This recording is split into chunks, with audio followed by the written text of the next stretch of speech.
Hello, my name is Ed Melton, and today I would like to talk about the New Testament, a survey of the New Testament.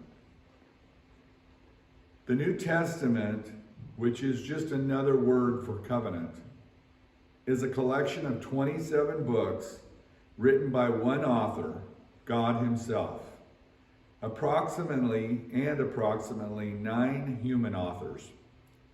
Written in Koine Greek, it was written in a span of less than 100 years. 3 genres. What are genres, you ask? It's a category of artistic composition, as in music or literature, characterized by similarities in form of style, subject, and matter.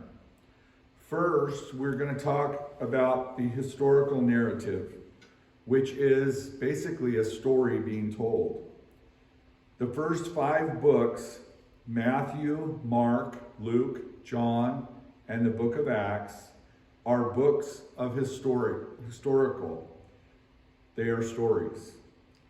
60% of the Bible is in these 5 books, 60% of the New Testament, and it's historical. Second is the epistles, which is another word for letters.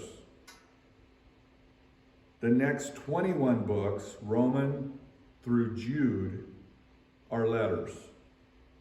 And the third is Revelation, which is also a letter. The word revelation means to reveal. There are 3 characteristics for historical accuracy.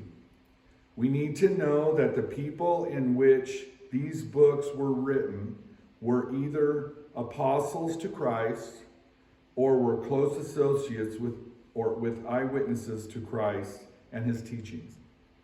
The authors. First, you have Matthew and John, who were apostles who walked with Christ.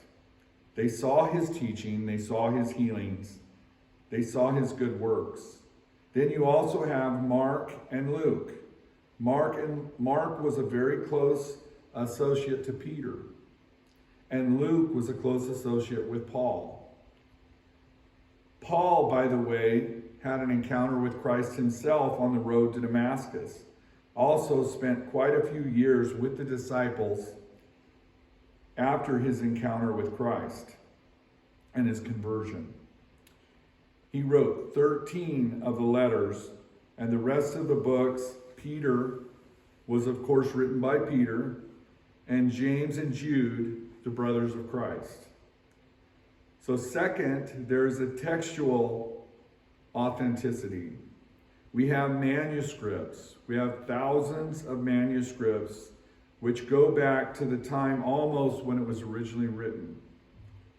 You might say, if it's been copied over and over, there has to be mistakes in the copying. But I would say, the more copies that we have, the more material we have to study.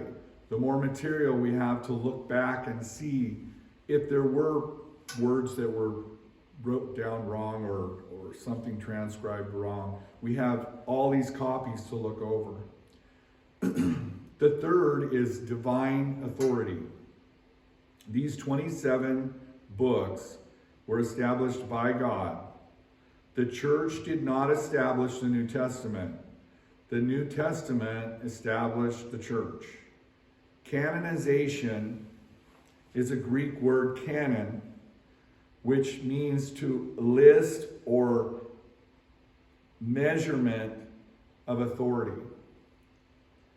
The canonization of the New Testament was a long and complicated process, and numerous factors led into the formation of what now arguably most beloved volume of Christian scripture.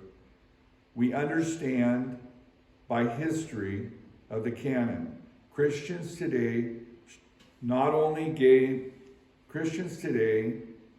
should not only gain a greater appreciation for this remarkable book of Scripture, but find themselves deeply indebted to those ancient Christians who faithfully recorded and persevered and defended and transmitted the teaching of Jesus and the earliest followers.